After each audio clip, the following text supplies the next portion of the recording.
ஆண்டவரும் இரட்சகருமாய் இருக்கிற ஆண்டவர் இயேசுவின் ஈடு இணையற்ற நல்ல நாமத்தினாலே ஸ்தோத்திரம். எங்களது அசம்பிளிஸ் ஆஃப் காட் ஆலயத்தின் சார்பில் உங்கள் சமாதானத்தின் நேரம் தர்மையான இந்த நிகழ்ச்சிக்கு உங்கள் எல்லாரையும் அன்போடு கூட வாழ்த்தி வரவேற்கிறேன். அருமையான கர்த்தர் பிள்ளைகளே, ஒவ்வொரு வாரமும் இந்த நிகழ்ச்சியை தவறாமல் பார்க்கும்படியாகவும் ஜெபிக்கும்படியாகவும், ஒருவேளை எந்த ஒரு ஆவிக்குரிய நீங்கள் ஆலயத்திற்கு போகலன்னு சொன்னால் எங்களோடு கூட நீங்கள் ஆராதிக்க வரவும் உங்களை அன்போடு கூட அழைக்கிறேன். விசேஷமாக அன்பு பிள்ளைகளே ஸ்தோத்திரம், இந்த நிகழ்ச்சியை பாருங்கள். உங்களுக்காக ஜெபிக்க வேண்டும் என்று சொன்னால் என்னுடைய தொலைபேசியில் நீங்கள் ஜெபிக்க அழைப்பீங்கன்னு சொன்னால் நிச்சயமாய் நான் உங்களுக்காக அந்த நேரங்களில் ஜெபிக்கவும் விருப்பப்படுகிறேன். ஆண்டவர் நம்மை ஆசீர்வதிப்பார். ஒருவேளை ஸ்தோத்திரம் நமது கிராஸ் டிவியில் ஷாலோம் ஏஜி சர்ச் தூத்துக்குடி என்கிறதான யூடியூப் சேனலிலும் இந்த அருமையான செய்தி தேவனுடைய வார்த்தை வருகிறது. ஸ்தோத்திரம் பார்க்கும்படியாக உங்கள் அன்போடு இயேசுவின் நாமத்தில் உற்சாகப்படுத்துகிறேன். ஆண்டவர் நல்லவர். இந்த மாதம் அமேன் ஸ்தோத்திரம் எங்களுடைய திருச்சபைக்கு தேவன் தந்த வாக்குத்தத்த வசனத்தை அவங்களை சுட்டி காட்டி சில காரியங்களை சொல்லி உற்சாகப்படுத்த வேண்டும் என்று விருப்பப்படுகிறேன். அப்போஸ்தலனாகிய பவுல் அமேன் ஸ்தோத்திரம் கொரிந்து சபைக்கு எழுதினதான 2வது அமேன் ஸ்தோத்திரம் நிருபத்தில் இருந்து உங்களோடு தேவனுடைய வார்த்தையை நான் கொடுக்கிறேன். 2 கொரிந்தியர் 9ஆம் அதிகாரம் 10வது வசனத்தை அமேன் ஸ்தோத்திரம் வாசிக்கிறேன். இந்த மாதம் எங்களுக்கு ஆண்டு கொடுத்த ஸ்தோத்திரம் திருச்சபைக்கு கொடுத்த வாக்குத்தத்த வசனம், விதைக்கிறவனுக்கு விதையையும் புசிக்கிறதற்கு ஆகாரத்தையும் அளிக்கிறவர் உங்களுக்கு விதையை அளித்து, ஆண்டவரின் நாமம் மகிமைப்படட்டும், உங்களுக்கு விதையை அளித்து அதை பெருக பண்ணி உங்கள் நீதியின் விளைச்சலை வர்த்திக்க பண்ணுவார். இந்த வார்த்தைகளை தேவன் பார்க்கிறவங்க எல்லாருக்கும் ஆசீர்வாதமாக்கி தருவாராக. அங்க 3 காரியத்தை அங்க பார்க்கிறோம். உங்களுக்கு விதையை அளிக்கிற தேவன், விதையை கொடுக்கிறவர். ஸ்தோத்திரம், ஆண்டவருடைய நாமம் மகிமைப்படுவதாக. ஆமென். 2வது சொல்றாரு, அவர் கொடுக்கிறதை அவர் பெருக பண்ணுகிற ஆண்டவர். நன்மைகளை ஆசீர்வாதங்களை ஆண்டு கொடுத்திருக்கிறார் அல்லவா, எல்லாவற்றையும் கொடுக்கிறவர் அதை பெருக பண்ணுகிறார். 3வது பாருங்க, வர்த்திக்க செய்கிறார்.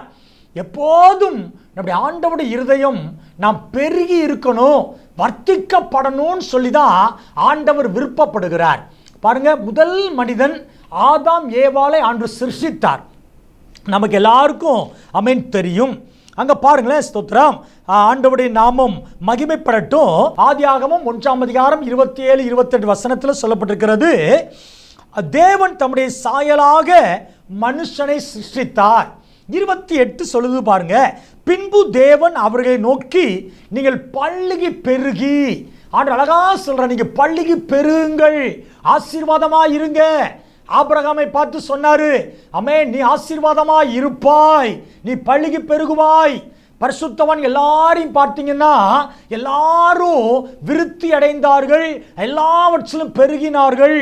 நம்ம ஆண்டவர் நம்மை பெருக வேண்டும் என்று தான் விருப்பப்படுறார். முதலாவது என் ஆவிக்குரிய வாழ்க்கையில அமேன் ஸ்தோத்திரம், என்னுடைய சபையிலோடு கூட இருக்கிற என் வாழ்க்கை, நல்ல சபையின் ஆராதனை, சபையின் ஊழியத்தின் காரியங்கள், அமேன் கொடுக்கிற காரியங்கள், ஆண்டவருக்கு மகிமை ஆத்துமகள் ஆதாயம் பண்றதுல, ஜெபிக்கிற காரியத்துல, வேதத்தை வாசித்து தியானிக்கிறதுல, அமேன் நம்முடைய விசுவாசம் வர்த்திக்கப்படுவதில், ஜெப வாழ்க்கை வர்த்திக்கப்படுவதில், நம்ம அன்பு வர்த்திக்கப்படுவதில், ஸ்தோத்திரம் இதெல்லாம் நமக்கு தேவையான ஒன்று. ஆவிக்குரிய காரியம் ஆட்களை நிச்சயமாய் விருத்தி அடைய வேண்டும். நான் எப்பவும் சொல்லுவேன், என்னுடைய ஆவிக்குரிய காரியத்தை வச்சு தான் உலக பிரகாரமான சகல நன்மைகளையும் தேவன் என்னை கட்டளையிடுகிறார். அதே நேரத்தில் உலக பிரகாரமான ஆசீர்வாதங்களையும் தேவன் தருகிறார். ஆண்டவருக்கு மகிமை. சொத்து சோங்கள், அமேன், பொருளாதார ஆசீர்வாதங்கள், நல்ல குடும்பம், சமநிறைந்த வாழ்க்கை, அழகான பிள்ளைகள், எல்லாம் உலக பிரகாரமான காரியத்தையும், அமேன், சரீர ஆரோக்கியம் என்கிற விருத்தியையும் ஆண்டவர் கொடுக்க சர்வ வல்லவரா இருக்கிறார். ஆண்டவரே, என் நான் ஆவிக்குரிய வாழ்க்கையிலையும் நான் பெருகணும், விருத்தி அடையணும். ஆண்டவரே, இரண்டாவது, உலக பிரகாரமா எனக்கு தந்த எல்லாவற்றிலும் நான் விருத்தி அடைந்து நான் பெருக வேண்டும் ஆண்டவரே. மூன்றாவது, சரீரத்தில் ஆரோக்கியம், சமாதானம், குடும்பத்தில் சந்தோஷம் என்கிற அந்த காரியத்திலையும் நான் பெருகணும் ஆண்டவரே. நான்காவது, பொருளாதார ஆசீர்வாதம் என் வாழ்க்கையில பெருகணும் ஆண்டவரே. நம்முடைய ஜெபத்தில் அது ஒன்றாய் இருப்பதாக. என் ஆண்டவருடைய மன விருப்பம் அதுதானே. நான் உங்களை வர்த்திக்க பண்ணுவேன். ஏன்? கொடுக்கிறவர் அவர்தான். என்னதான் கொடுக்கிறார்? விதையை கொடுக்கிறவர் அவர்தான். அந்த விதையை பெருக பண்ணுகிறவர் அவர்தான். அதை வர்த்திக்க பண்ணுகிறவர் அவர்தான். பிள்ளைகளே, இதை பார்க்கிறவங்க எல்லாரையும் பார்த்து சொல்லுகிறேன், நீங்கள் விருத்தி அடைவீர்கள். நீங்கள் வர்த்திக்கப்படுவீங்க. ஆண்டவருக்கு மகிமை. நீங்கள் எல்லாவற்றிலும் பெருகுவீங்க.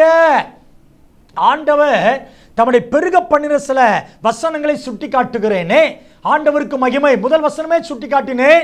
தேவன் அவர்களை ஆசீர்வதித்து, ஆதியாகமம் 1ஆம் அதிகாரம் அதை பாருங்களேன். ஸ்தோத்திரம். 28வது வசனம், பின்பு தேவன் அவர்களை ஆசீர்வதித்து நீங்கள் பெருகி பூமியை நிரப்பி. ஆண்டவர் நல்லவர்.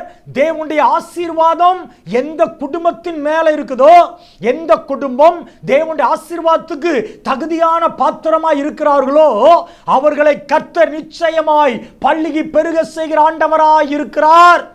ஆசீர்வாதத்துக்கு நான் பாத்திரனாய் இருக்கனா? யோசித்து பாருங்க. சில நேரத்தில் அமேன் ஸ்தோத்திரம் கேள்விப்பட்டிருக்கிறோம். ஆண்டவருக்கு மகிமை. சில தாய் தகப்பன் ஸ்தோத்திரம் மறிக்கிற தருவாயில் சில ஆட்களை பார்க்க பிரியப்பட மாட்டாங்க. இவெல்லாம் என் கண்ணில் முழிக்க சொல்லாது. ஏன்னா ரொம்ப வேதனைப்படுத்தியிருப்பாங்க. நான் முகத்தில் முழிக்க மாட்டேன். ரொம்ப வைராக்கியமாக இருக்கிற ஆட்கள் இருக்காங்க. ஸ்தோத்திரம். சில பிள்ளைகள் மேலே அவன் ஆசீர்வதிக்கணும், என்னை பார்க்க வர சொல்லு, கடைசியில் முகத்தை பார்க்கணும் அப்படிலாம் சொல்றதெல்லாம் நாம் கேள்விப்பட்டிருக்கிறோம், பார்த்துருக்கிறோம். பாருங்களா, தேவன் எல்லாரையும் அப்படியே கண்மூடித்தனமா ஆசீர்வதிக்கிற ஆண்டவர் அல்ல. ஆசீர்வாதத்துக்கு தகுதியா நான் இருந்தா, அந்த ஆசீர்வாதம் பெற்றுக்கொள்வதற்கு நான் தகுதியான பாத்திரமா இருந்தால் தேவனுடைய ஆசீர்வாதம் நிச்சயமாய் என் வாழ்க்கையில வருமே. யோசித்து பாருங்களேன், யாரை கர்த்தர் ஆசீர்வதிக்கிறார்? பைபிள் நிறைய பேர் ஆசீர்வதித்திருக்கிறார். ஆண்டவருக்கு மகிமை உண்டாகட்டும். ஆபிரகாம் தேவனால் ஆசீர்வதிக்கப்பட்டார். ஈசாக்கு தேவனால ஆசீர்வதிக்கப்பட்டார். ஆமென். தாவீது ராஜா தேவனால ஆசீர்வதிக்கப்பட்டார். மோசேயை தேவன் ஆசீர்வதித்தார். பல பரிசுத்தவான்கள் ஆசீர்வதிக்கப்பட்டாங்க. இன்னொரு இடத்துல பார்க்கிறோம், யாக்கோபை தேவன் ஆசீர்வதிக்க பிரியப்படலை. ஆண்டவருக்கு மகிமை. யாக்கோபு அழுகிறார், தகப்பனே ஸ்தோத்திரம், இனி ஆசீர்வதித்தால் ஊழியம் விட மாட்டேன். ஏன்? அவருடைய வாழ்க்கை சரியில்லாத வாழ்க்கையாய் இருந்தது. ஸ்தோத்திரம். ஏமாற்றுக்காரனாய் இருந்தார். நல்லா புரிந்துக்கோங்க பிள்ளைகளே, நம்முடைய வாழ்க்கை ஆண்டவருக்கு பிரியம் நிறைந்த வாழ்க்கையாய், ஆண்டவர் பிரியப்படுகிற வாழ்க்கையாய் இருக்குன்னு சொன்னா நிச்சயமாய் தேவன் ஆசீர்வதிப்பார். எந்த குடும்பத்தை தேவன் ஆசீர்வதிக்க ஆரம்பிக்கிறாரோ அந்த குடும்பம் விருத்தி அடைவது உண்மைதானே. ஆண்டவர் ஆதாம் ஏவாள் ஒருவேளை பாவம் செய்தாங்க, தோட்டத்தை விட்டு துரத்தப்பட்டாங்க. ஆனாலும் வெளியே வந்த உடனே அவர் பள்ளிக்கு பெரிய சந்தை தான் நம்ம எல்லாரும். யோசித்து பாருங்க. ஆமென். சங்கீதம் 115 2வது ஒரு காரியத்தை ஆண்டவர் சொல்றார். நான் கொஞ்சம் துரிதமா சில வார்த்தைகளை உங்களோடு நான் சொல்லி நான் கடந்து போகிறேன். சங்கீதம் 115 14வது வசனத்தை பாருங்களேன். கர்த்தர் உங்களையும் உங்கள் பிள்ளைகளையும் வர்த்திக்க பண்ணுவார். இரண்டாவது சொன்னேன், முதல் சொன்னேன், தேவன் எந்த குடும்பத்தின் மேல ஆசீர்வதிக்கிறாரோ அந்த குடும்பம் நிச்சயமாய் பள்ளிக்கு பெருகும், விருத்தி அடைவார்கள். அதுக்கு பாத்திரமா நம்ம இருக்கணும், அவருக்கு பிரியமானதை செய்யணும். இரண்டாவது சொன்னேன், நம்முடைய பிள்ளைகளை கர்த்தர் ஆசீர்வதித்து அவன் பெருக செய்கிறார். அந்த வசனத்தை பாருங்களேன். ஆமென். கர்த்தருக்கு மகிமை உண்டாகட்டும். ஸ்தோத்திரம். 11வது வசனம், கர்த்தருக்கு பயப்படுகிறவர்களே. ஆண்டவருடைய நல்ல நாம் மகிமைப்படட்டும். கர்த்தருக்கு பயப்படுகிற பயம். ஸ்தோத்திரம். என்ன கிடைக்கும்? ஆமென். அவர்களையும் கர்த்தர் ஆசீர்வதிக்கிறார், அவர்கள் பிள்ளைகளையும் கர்த்தர் ஆசீர்வதிக்கிறார். நான் கர்த்தருக்கு பயப்படுகிற பயம் எப்படி இருக்குது? ஒரு டீச்சரை பார்த்து ஒரு மாணவன் பயப்படுகிறான். என்ன பயம்?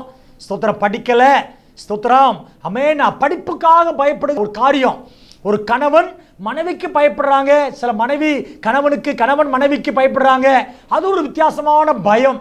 பெற்றோர் பிள்ளைகளுக்கு ஸ்தோத்திரம், பெற்றோருக்கு பிள்ளைகள் பயப்படுறாங்க, அது அன்பின் மித்தமான பயம். போதகருக்கு விசுவாசிகள் கனம் பண்றாங்க, சில பயப்படுற மாதிரி இருக்கிறாங்க, அது கனம் பண்றதுக்கு அடையாளமாய் இருக்கிறாங்க. ஆண்டவருக்கு மகிமை உண்டாகட்டும். பாருங்களேன், ஆண்டவருக்கு பயப்படுற பயம். வேதம் அழகாக சொல்கிறது, தீமையை வெறுப்பதே கர்த்தருக்கு பயப்படுற பயம். பரிசுத்தமான வாழ்க்கை, கீழ்ப்படிவதே கர்த்தருக்கு பயப்படுகிற பயம். கர்த்தருடைய நாளை ஆசரிப்பதே கர்த்தருக்கு பயப்படுகிற பயம். சாட்சியான வாழ்க்கை வாழ்வதே கர்த்தருக்கு பயப்படுகிற பயம். இந்த பயத்தோடு எந்த குடும்பம் தங்கள் வாழ்க்கையில முன்னேறுகிறாங்களோ அவன் குடும்பத்தை கர்த்தர் பள்ளிக்கு பெருக பண்ணுகிறார். துணிகரமான காரியம் வேண்டாம். கர்த்தருக்கு பயப்படும் என்ன கிடைக்குது சொல்றாரு, உங்களையும் உங்கள் பிள்ளைகளையும், பிள்ளையை ஆசீர்வதிக்கிறார். பிள்ளை பிறந்த உடனே என் பிள்ளைக்கு 5 புலன்களில் ஆரோக்கியம் தருகிறார்.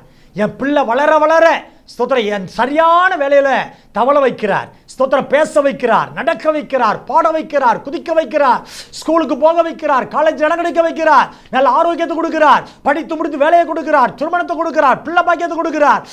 பிள்ளைகளை கர்த்தர் தகப்பன் தாயாய் மாற்றுகிறார். பிள்ளைகளே, அதான வர்த்திப்பு. அதை கர்த்தருக்கு பயந்து நடக்கிற குடும்பத்தில் நிச்சயமாய் ஆண்டவர் செய்வார். வேதத்துல பரிசுத்தவான்களை எல்லாரையும் பார்த்தீங்கன்னா, யாரெல்லாம் கர்த்தருக்கு பயந்து இருந்தாங்களோ, நீங்க உதாரணத்துக்கு ராஜாக்கள் புஸ்தகத்தை பாருங்க. எந்தெந்த ராஜாக்கள் கர்த்தருக்கு பயந்து வாழ்ந்தாங்களோ அவங்க சந்ததி எல்லாவற்றையும் கர்த்தர் ஆசீர்வதித்திருக்கிறார். அவங்க பிள்ளைங்க எல்லாரையும் கர்த்தர் ஆசீர்வதித்தார். எந்த ராஜாக்கள் துணிகரமா பாவத்தை செய்தார்களோ, விக்கிரகத்தை ஆராதனை செய்தார்களோ, அவங்க சந்ததியை ஆண்டு சில நேரத்தில் மறந்துட்டாரு. அவங்க சந்ததி கூட அரசாள முடியாமல் அரசாங்கமே மாறுதாய் நாம் பார்க்கிறோம். பிள்ளைகளே, எந்த குடும்பம் ஸ்தோத்திரம் தேவன ஆசீர்வாத தகுதியா இருக்குதோ அவர்களை பள்ளிக்கு பெருக பண்ணுகிறார். யார் கர்த்தருக்கு பயந்து வாழ, உண்மையான பயத்தோடு கீழ்ப்படுதலோடு பயந்து வாழ தங்களை அர்ப்பணிக்கிறார்களோ அவர்களை கர்த்தர் வர்த்திக்க பண்ணி, அவர்களையும் அவர்கள் பிள்ளைகளையும் வர்த்திக்க பண்ணி பெருக பண்ணுகிறார். எரேமியா 33:22 பாருங்க, நான் வாசிக்கிறேன். ஆண்டவருடைய நாமம் ஸ்தோத்திரம் மகிமைப்படுவதாக. அதனுடைய கடைசி பகுதியை சொல்லுகிறேன். என் தாசனாகிய தாவீதின் சந்ததியையும் எனக்கு ஊழியம் செய்கிற லேவியரையும் வர்த்திக்க பண்ணுவேன். மூணாவது யாரை நான் வர்த்திக்க பண்ணுவேன்? எனக்கு ஒருத்தர் ஊழியம் செய்தா நான் அவனை வர்த்திக்க பண்ணுவேன் என்பதாய் கர்த்தர் சொல்லியிருக்கிறார். பிள்ளைகளே, நான் எப்பவும் சபையில் சொல்லும்போது இப்படி சொன்னேன், ஆண்டவருக்கு மகிமை. ஆண்டவர்கிட்ட எவ்வளவு நன்மை வாங்குகிறோம். ஒவ்வொரு மாதமும் எவ்வளவோ ஆயிரக்கணக்கான சம்பளம் வாங்குகிறோம், எவ்வளோ பிரயாணம் பண்ணுறோம், எத்தனையோ காரியங்கள். இந்த எத்தனை இடத்துக்கு போகிறோம், தண்ணி மாறுது, காற்று மாறுது, ஸ்தோத்திரம் சூழ்நிலை மாறுது. ஆனால் வியாதிகள் நெருக்கங்கள் வராதபடி கர்த்தர் பாதுகாக்கிறாரே. என் பிள்ளைகள் ஸ்கூலுக்கு கர்த்தர் நல்லவர். சைக்கிளில் போகிறாங்க, பஸ்ஸில் போகிறாங்க, ஆட்டோவில் போகிறாங்க, நம்மளோட வராங்க. காலேஜ் போகிற பிள்ளைங்க ஸ்தோத்திரம் 2 வீலரில் போகிறாங்க, பஸ்ஸில் போகிறாங்க. யோசித்து பாருங்களேன், எத்தனையோ விபத்துக்கள் ஆபத்துக்கள் இருந்தாலும் என்னையும் என் குடும்பத்தையும் என் பிள்ளைகளையும் எவ்வளவாய் பாதுகாக்கிறார், எவ்வளவு தேவை சந்திக்கிறார். ஒரு சின்ன தேவைக்காக ஜெபம் பண்ணா கூட உடனே அப்பா தேவை சந்திக்கிறாரே. அப்படின்னா ஆண்டவருக்கு ஏன் சின்ன ஊழியம் செய்யக்கூடாது? இதை பார்க்கிற கர்த்தர் பிள்ளைகளே, நீங்க போகிற அந்த ஆலயத்தில் ஸ்தோத்திரம் உங்களால் என்ன பிரயோஜனம் இருக்குது? நிறைய பேருக்கு என்ன, நான் ஒரு ஆலயத்துக்கு போறேன், இந்த ஆலயத்தில் என்ன கிடைக்கும்? கண்டிப்பா ஆலயத்தின் ஆசீர்வாதம் இருக்குது, கிடைக்குது. அதே நேரத்தில் நான் இந்த போகிற ஆலயத்துக்கு எவ்வளவு ஆசீர்வாதமா இருக்கிறேன். ஒரு சின்ன சண்டே ஸ்கூல் ஊழியத்தை நான் நிறைவேற்றுகிறேன்னா, யூத் மினிஸ்ட்ரியை நான் ஏதாவது ஒன்று செய்கிறேன்னா ஆண்டவருக்கு மகிமை. உங்க சபையில சுவிசேஷ ஊழியம் இருக்குன்னா நான் செய்கிறேன்னா, கைப்படுறது கொடுக்கிறேன்னா, வருஷத்துல ஒரு ஆத்மாவையாவது நான் ஆத்மாதாயம் பண்ணி என் ஆலயத்துக்கு கொண்டு போகிறேன்னா, என் பொருளாதாரத்தில் நான் எவ்வளவு கர்த்தர் விருத்தி அடைந்திருக்கிறேன். என் பொருளாதார ஆசீர்வாதத்தை பயன்படுத்தி என் சபைக்கு எந்த விதங்கள்ல நான் உதவியா இருக்கிறேன். யோசித்து பாருங்க, இவரால எனக்கு எத்தனையோ நன்மைகள் வந்திருக்குது. ஆனா என் குடும்பத்தால என் ஆண்டவருக்கு என்ன நன்மை, நான் போகிற ஆலயத்துக்கு என்ன நன்மை உண்டாயிருக்குது? கொஞ்சம் யோசித்து பாருங்க பிள்ளைகளே. நான் போகிற ஆலயத்திற்கு பிரயோஜனமா இருப்பேன்னா என்னுடைய ஊழியக்காரனுக்கு நான் ஆசீர்வாதமாய் இருப்பேன் சொன்னா, என்னை படைத்த என்னை ஆசீர்வதிக்கிற ஆண்டவருக்கு பிரயோஜனமா அவர் இருதயத்தின் விருப்பத்தை நான் பூமியில நிறைவேற்றுவேன் சொன்னா என்னை சும்மா விடுவாரா? நிச்சயமாய் ஆண்டவர் எங்களை பெருக பண்ணுகிறார். எங்களை வர்த்திக்க பண்ணுகிறார். உங்களை வர்த்திக்க பண்ணுவார். உங்களை மேன்மைப்படுத்துவார். யோசித்து பாருங்க, ஆண்டவர் இன்னமும் ஏன் என் வாழ்க்கையில வர்த்திப்பு இல்லை, பெருக்கம் இல்லை, என் பிள்ளைகள் பெருகல, அதே கடன், அதே வியாதி, வருஷம் வருஷம் கடன் பெருகிட்டே இருக்குது, வட்டிக்கு மேல வட்டி கட்டிக்கிட்டே இருக்கிறேன், ஆமென், பொருளாதாரத்துல ஒரு முன்னேற்றமே வரல, ஒரு சொந்தமா வீடு வாங்க முடியல. ஒருவேளை அப்படிப்பட்ட சிந்தனையோடு இருப்பீங்கன்னா தேவனுடைய வார்த்தை ஆழமாய் கவனிங்கள். கர்த்தர் சொல்லுகிறார், நான் உன்னை பள்ளிக்கு பெருக பண்ணுவேன். எப்போ தெரியுமா? நீ என் ஆசீர்வாதத்துக்கு தகுதியான பாத்திரமா இருக்கணும், எனக்கு பிரியமானது செய்யணும். ரெண்டாவது, எனக்கு பயப்படுற பயம் ஸ்தோத்திரம் உனக்குள்ள இருக்கணும், நீ பயந்து வாழணும். மூணாவது, எனக்கு நீ பிரயோஜனமுள்ள பாத்திரமா இருக்கணும். ஆமென், ஸ்தோத்திரம். நீ கவர்மெண்ட் பாருங்க, குறிப்பிட்ட வருஷம் கழிச்சு வெளியே போடான்னு பத்தி விட்டுருது, கொஞ்சம் பணத்தை கொடுத்து அதோட திரும்பி பார்க்கறதே இல்லை. ஒரு சின்ன உதவி கவர்மெண்ட்ல போனாலும் அதிகாரிகள் எட்டி கூட பார்க்க மாட்டாங்க. அதான் சொல்ல, ஆனா நீ ஆண்டவருக்கு ஊழியம் செய்வது மரணம் வரைக்கும் உங்களை கர்த்தர் கனம் பண்ணிக்கிட்டே இருப்பார். ஆண்டவரே எங்களை கனம் பண்ணுங்கப்பா, எங்களை ஆசீர்வதிங்கப்பா. ஜெபம் பண்ணட்டா? ஆமென். இந்த வார்த்தைக்கு ஒப்பு கொடுப்போம். ஆமென். அன்பு தகப்பனே, இந்த ஆசீர்வதிக்கப்பட்ட தர்மையான உங்கள் சமாதானம் இந்த நேரத்திற்காக கர்த்தர் மனதார துதிக்கிறப்பா. ஆண்டவரே, அவர் விதையை கொடுத்து விதையை பெருக பண்ணி விதையை வர்த்திக்க பண்ணுகிற தேவன் அல்லவா? அப்பா, நீங்க சொன்னீங்கப்பா, நான் வர்த்திக்க பண்ணுவேன். 3 காரியத்தை எங்க பிள்ளைக்கு சொல்லியிருக்கிறேன்ப்பா. ஆண்டவரே நன்றி. இந்த 3 காரியம் நானும் கேட்ட ஒவ்வொருவரும் கடைபிடித்து நாங்கள் பெரிய கொள்ள உதவி செய்யுங்க. யாராவது வியாதியோடு ஆண்டவர் நெருக்கத்தின் மத்தியில ஆண்டவரே கடன் ஆண்டவரே மாறணுமே, வியாதி மாறணுமே, குடும்ப சூழ்நிலை மாறணுமே, என் பிள்ளைகளுக்கு நன்மை நடக்கணுமே சொல்லி யாரெல்லாம் எதிர்பார்த்து தேவனுடைய வார்த்தை கேட்கிறாங்களோ ஒவ்வொருவருக்கும் அற்புதம் நடைபெறட்டும். அதிசயத்தை காண செய்யுங்க. விதையை கொடுங்கப்பா, விதையை பெருக பண்ணுங்கப்பா. நீதியின் ஆண்டவர் விளைச்சலை வர்த்திக்க பண்ணுங்க, வர்த்திக்க பண்ணுங்கப்பா. தொடர்ந்து எங்க சபையும் எங்கள் மக்களையும் ஆசீர்வதித்து கனம் பண்ணுவீராக. இயேசுவின் நல்ல நாமத்தில் தாழ்மையோடு ஜெபிக்கிறேன் எங்கள் நல்ல பிதாவே. ஆமென், ஆமென். கர்த்தருடைய பிள்ளைகளே, உங்கள் எல்லாருக்காக ஜெபிக்கிறேன். தேவனுடைய வார்த்தை கேட்ட எல்லாரையும் கர்த்தர் ஆசீர்வதிப்பாராக.